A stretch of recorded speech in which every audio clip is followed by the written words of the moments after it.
What's happening, folks? Back with another reaction, back with another lucky dip, and this is another one from Chafic. Big shout out to you. And this one's from 1977. Again, Shafiq's been giving me a bit more context for some of the lucky dips I'm going through for his collection. And it's a tune by Andrea True Connection. I'm not sure if that's how you pronounce the I've heard Andrea or Andrea. Nevertheless, Andrea or Andrea True Connection. It's a tune from 1977 called What's Your Name, What's Your Number? So, given the title of the track, I'm thinking this is about encountering someone, maybe on a dance floor, maybe on a night out with friends, and just being struck by the other person's allure, by maybe their conversation or just their physical appearance, and needing to know some way to get in contact with them when that night ends, not wanting to leave their company without ever seeing them again, or without the possibility, rather, of ever seeing them again. So it sounds like a chance meeting that, for one person at least, is something they want to continue and experience again and again, maybe forging a long-term bond, or at least some type of intimate connection. So let's hear it. This is Andrea True Connection, 1977, and the track is What's Your Name, What's Your Number?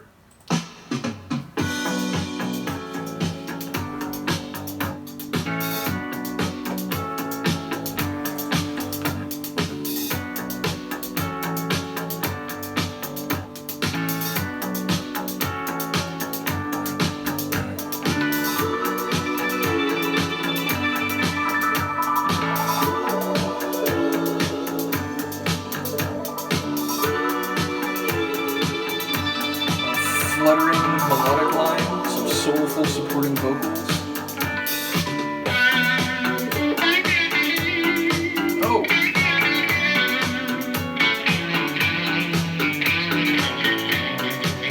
The guitar-driven disco track, so far anyway.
We have the guitar standing out, then the keyboards, now the bass has to go.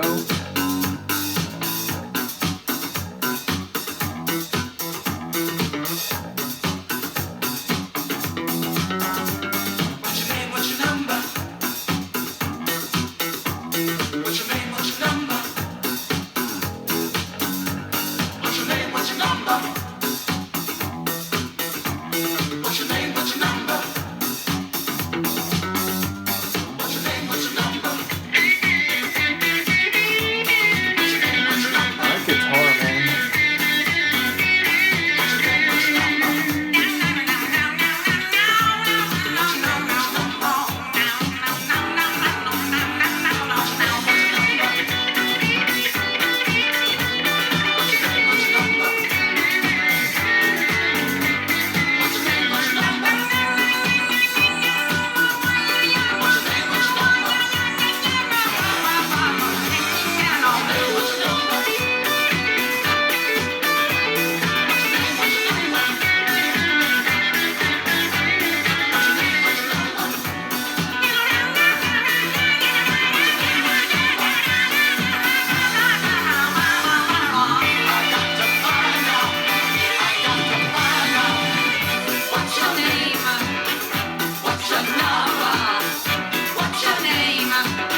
thought actually the measure before it was going to start to fade. It went one measure longer on the recycling of that outro before it started to fade. But nevertheless, I think it was like the right length.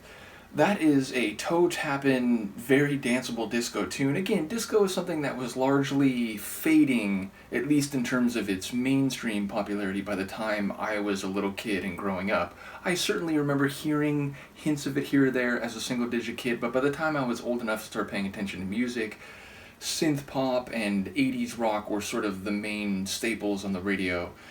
Where I was anyway. So it's something that in years since then I've learned more about and heard more tracks from, and I gotta say, I would have been into it.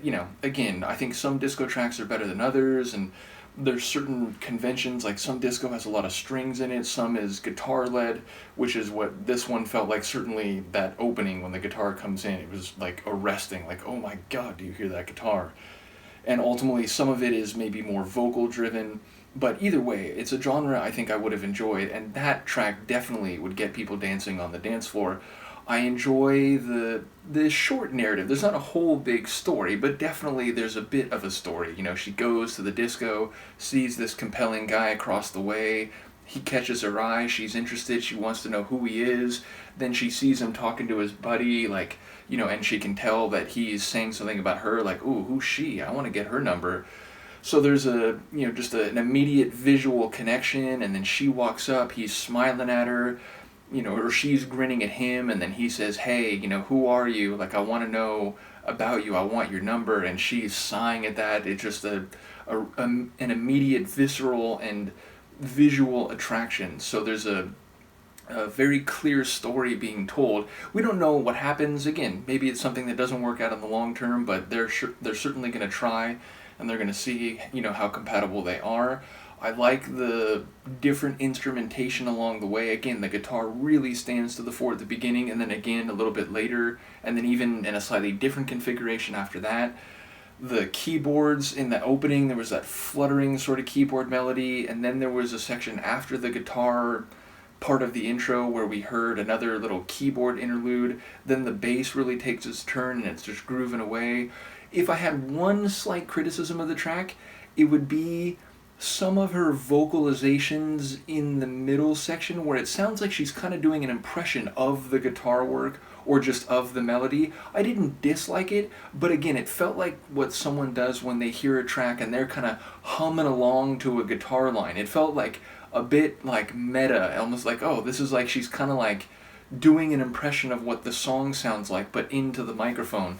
So I didn't necessarily dislike that part, but I felt like it made it a bit like sillier. Again, that word feels harsher than I mean it, but I would have enjoyed, maybe a little less of that, a little more of just her, not harmonizing, but vocal flares and flourishes in a more like traditional sense, if you will. So great voice. I like we get both the male vocals supporting and her female voice leading the tune. And yeah, just again, a very groovy track. I can see people, dancing to it and maybe living out the story of the tune with others on the dance floor. Like, hey, you like this? I like this. Why don't you give me your number? That kind of thing. So it definitely feels like peak disco. 77 makes total sense to me. So a really fun track. Definitely a danceable one. Shout out to Chafic. Let me know what you think of this, and I will see you next time. Peace.